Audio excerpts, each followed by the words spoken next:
As a professional truck driver, your job is to keep your rig on the road, deliver cargo on time, and keep customers happy. You must do this while keeping yourself and those with whom you share the road safe. To be safe, the truck you drive must be compliant with the Department of Transportation Level 1 inspection requirements. This program is developed to acquaint drivers with the requirements of the DOT Level 1 vehicle inspection. Through awareness of these requirements, drivers recognize the importance of keeping their vehicles up to the DOT standards. Compliance with these standards equates to less time lost on the road and a safer vehicle. This presentation will discuss important areas of the truck inspection program, North American Standard Level 1 inspection procedure. The areas and items that are inspected will be listed and cross-referenced to the appropriate Federal Motor Carrier Safety Regulations section and part. There are 7 levels of DOT vehicle inspections. The Level 1 inspection is a complete vehicle inspection, including underneath the vehicle as well as the driver and paperwork.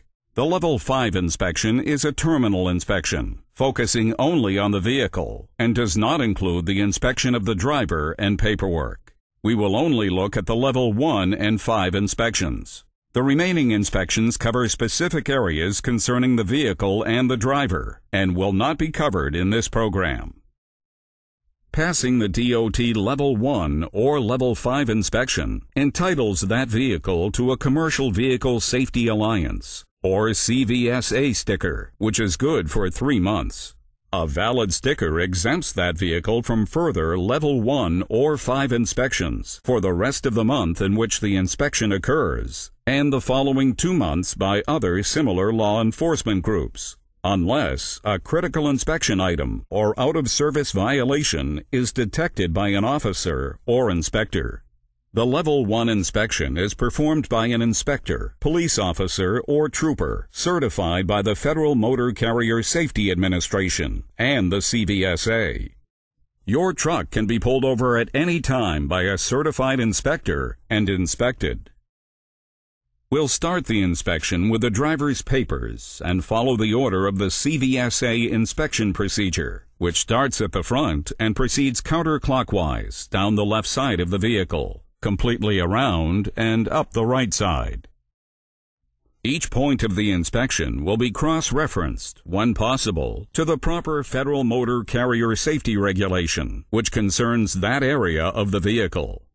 Once the truck has been pulled into the inspection site, the inspector will identify himself or herself to the driver and observe the driver's overall condition for illness, fatigue, or signs of impairment. Chalk blocks will be placed on the wheels. The inspector will explain the inspection procedure to the driver and ask that the engine be turned off and the keys removed from the ignition.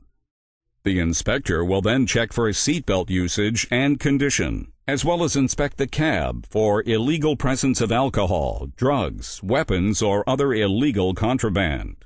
The driver will be asked about his or her trip and load. The inspector will collect the driver's papers. Also, the inspector will check for the presence of hazardous materials, as well as proper shipping papers, bills of lading, placards, leaks, spills, unsecured cargo, markings, and labels. The identity of the carrier will be established through the review of the vehicle registration, driver's log, insurance registrations, fuel permits, etc. The driver's license, medical examiner's certificate and waiver, logbook, if required, are reviewed. In Texas, if you meet certain criteria, you may not be required to have a medical certificate and logbook. Once the driver's paperwork has been examined, the inspection of the vehicle will begin. Starting from the front of the truck, the headlights and reflectors, horn, turn signals, and windshield wipers will be inspected. Each item will be tested to see if it's in proper working order. As the inspector inspects the vehicle, he or she will be constantly watching for fluid leaks, such as oil, fuel, lubricants, or brake fluid. The left front side of the tractor will be inspected next, specifically the left front wheel, rim, and tire areas. The inspector is looking for cracked, broken, or missing lugs, studs, or clamps, loose or damaged lugs, cracks across spokes and in the web area, and slippage in clamp areas. Tires are inspected for proper inflation, serious cuts, bulges, re-grooved tires on the steering axle, sidewall defects and improper repairs, exposed fabric or cord, tire contact with any part of the vehicle, and markings on the tire that would exclude its use on a steering axle. Steering axle tires must have a minimum of 4/32 tire tread depth. Next, the left saddle tank area and exhaust system is inspected. The fuel tank brackets are checked to ensure they're secure. The fuel cap and fuel system are checked for leaks. The exhaust system is checked for unsecured mountings, leaks under the cab, exhaust contacted by fuel or air lines or electrical wire. Safety equipment is the next inspection item. The inspector will check for the presence of the required reflectors and safety equipment. Next, the inspector will inspect the front of the trailer. Electrical and airline connectors or glad hands will be observed to see that the lines are not chafing against any part of the vehicle. The lines must have sufficient slack to allow proper turning. The connections must be properly seated. The lines must not be crimped or improperly spliced, and there must be no audible air leaks. The left rear of the tractor will be checked next. The tires and rims are inspected for all the defects previously listed for the left front tire. The inside tires will be checked for proper inflation and general condition. There must be no debris between tires, and the tires must not be touching each other or any part of the vehicle. All drive axle tires must have a minimum of 2/32 tread depth. The area around the fifth wheel is inspected next. The fasteners mounting the fifth wheel to the frame, the mounting plate and pivot brackets, slides, operation handle, fifth wheel plate, and locking mechanism are all checked. Stop and tail lamps and turn signals will be inspected for proper color and operation, as well as damage to the suspension system, springs, and air rides. The left side of the trailer is the next area to be inspected, starting with the underside of the frame and body and conditions of the hoses. Hoses are checked for damage, such as cracks, breaks, fraying, chafing, swelling, and crimping. The underside of the trailer is checked for cracks in frame members, cracked or broken welds, and proper tire and wheel clearance. Van and open-top trailer body components such as the upper rail, lower rail, floor cross members, side panels, and cargo securement are inspected. Your truck is considered out of service if a required securement device is missing or defective. The inspector will move next to the area of left rear trailer wheels. Wheels, rims, and tires are all inspected as previously mentioned. Trailer tires must have a minimum of 2/32 inch tread depth. The sliding tandem is checked. The slide lock pins must be in place, and the slide handle must be in the locked position. At the rear of the trailer, the inspector will be looking at tail, stop, and turn signal functionality, and any required lamps on projecting loads. The driver may be required to turn on different lights at the direction of the inspector. The tailboard security is checked, as well as the integrity and proper closure of the rear doors. Safety devices for full trailers or converter dollies are checked for capability of secure attachment. If double or triple trailers are attached, the inspector will repeat all applicable inspection steps to those trailers. Next, the inspector will move to the right rear of the trailer, inspecting the wheels, rims, tires, and sliding tandem as described before. The right side of the trailer is inspected with the same procedure as previously done to the left side, including the frame and body and the cargo securement. Additionally, the spare tires are checked for secure mountings. Moving up to the right rear tractor area, the wheels, rims, tires, and sliding fifth wheel areas are inspected as was the left side of the vehicle. The right saddle tanks and exhaust system are also inspected, as was the vehicle's left side, along with the right front wheel of the tractor. Next, the steering system on both sides of the tractor is inspected. The driver is instructed to rock the steering wheel. The vehicle must be running if it is equipped with power steering. Both sides of the front suspension and front axle are checked for misalignment, shifted, cracked, or missing springs, loosened, cracked, or missing bolts or components.